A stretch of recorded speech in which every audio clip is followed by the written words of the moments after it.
Hello, everyone. Thank you for joining us in our today's webinar. My name is Moina Krabawi. I'm the founder and CEO of Axelar.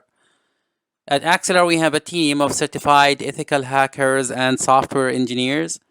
We provide IT services from Jordan and from Canada for now, but we keep expanding our global presence and we're focusing on empowering the youth.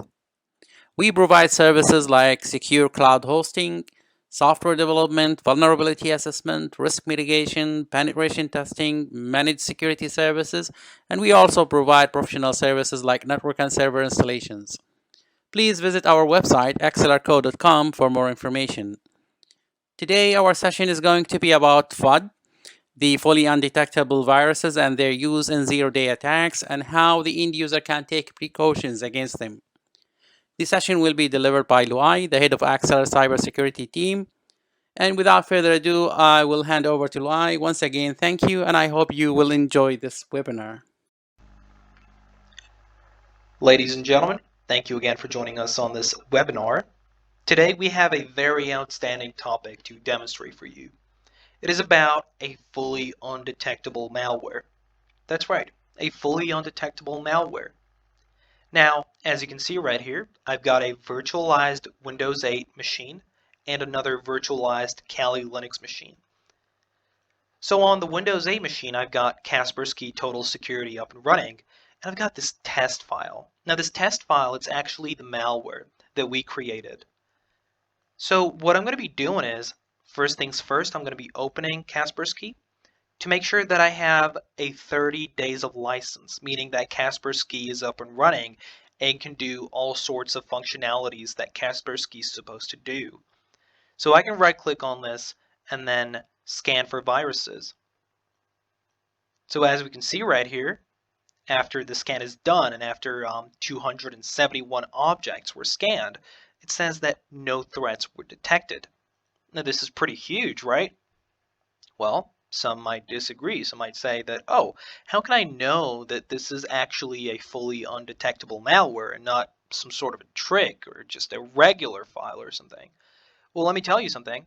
If I go back to my Kali Linux machine and if I type exploit, I'm waiting for a session to be open. So if I go ahead and open up the payload or the malware, I already have a session open here. So this proves that this is actually a fully undetectable malware. Now this is a result of weeks and hours of working and analyzing to come up with this software that is able to bypass all security of all antiviruses out there. Now, since I have a session opened, what can I do with it? Well, I can do something like sysinfo, and I can view all the information on the victim's machine, which is the architecture, the operating system, the computer's name, and all those other information. I can do something like shell, and the shell gives me the ability to have a reverse shell on the victim's machine.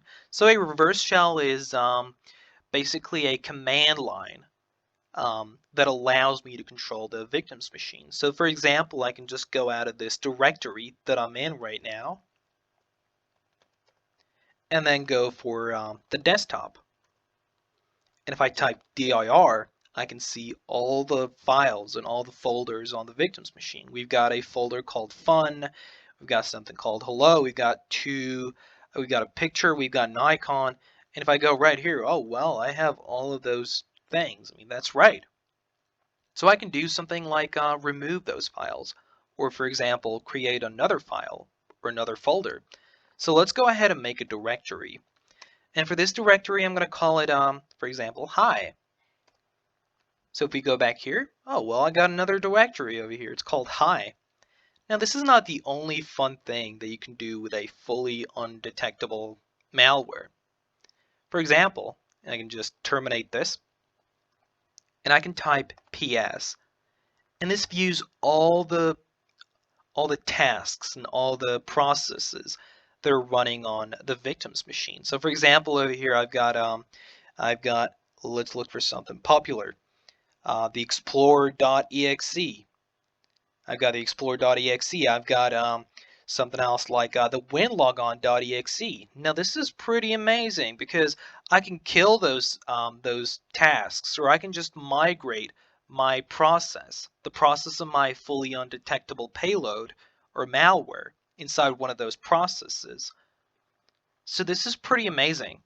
Now, the idea of this webinar is how can an end user protect themselves from such an attack, from such a zero-day attack? Well, we got several stuff. First things first, since no antivirus can detect that this is actually a malicious file, you can actually detect that yourself.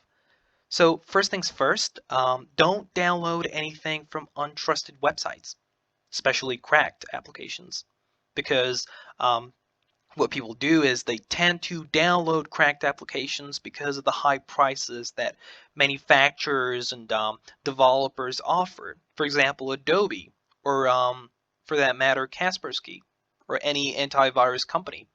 So don't download cracked applications. And another thing is pay attention to what you download. And what I mean by pay attention to what you download is the following. So what hackers can do is use something called injection or steganography. Now this process is known as hiding something inside something else. So for example, I'm going to hide this payload over here inside this picture. So if we open up this picture over here, well, it's just a normal picture, but sometimes pictures can be very dangerous. And for that matter, videos or PDF files or any of those things. So I can just right click on this and then add those to an archive. Now the process that I'm going to be using right now is called the SFX archiving process. So I'm just going to check this, and then I'm going to go to advanced and then go to options over here, setup, and then I'm going to run the test.exe, and then I'm going to run the picture itself. So I'm just going to copy this, paste it over here, and then put the extension. So it is a JPG file.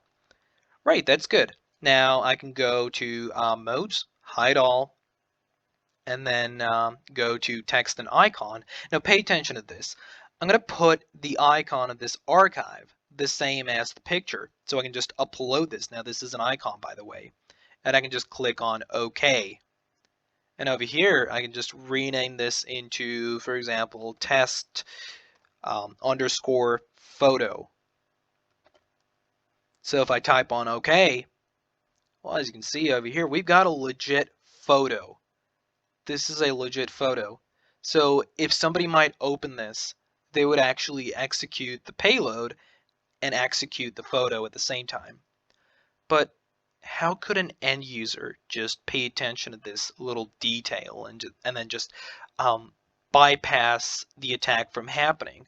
Well, let me tell you something. If you right click on this and if you click on properties, it is actually an executable file. It is not a picture file. It is not of an extension of PNG or JPG or, for example, SVG. It is not any of those. It is an executable.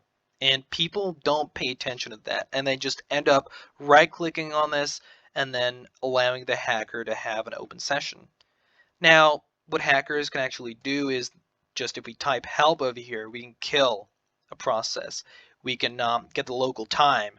We can view all the processes, get a reverse shell. And by reverse shell, I can control everything. I can delete anything. I can upload something from the hacker's machine to the victim's machine. I can download something from the victim's machine to the attacker's machine.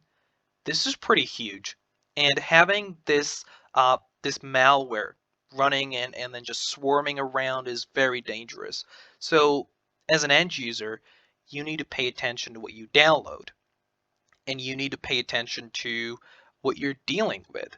Not everything is trusted. For example, if somebody sends me a picture, it couldn't be a picture, and sometimes it could be a picture with a payload alongside it, or it could be, for example, a PDF file with a payload.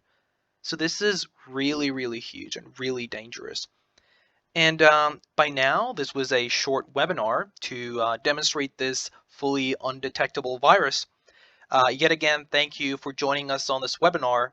and I hope you have a nice day. Thank you all.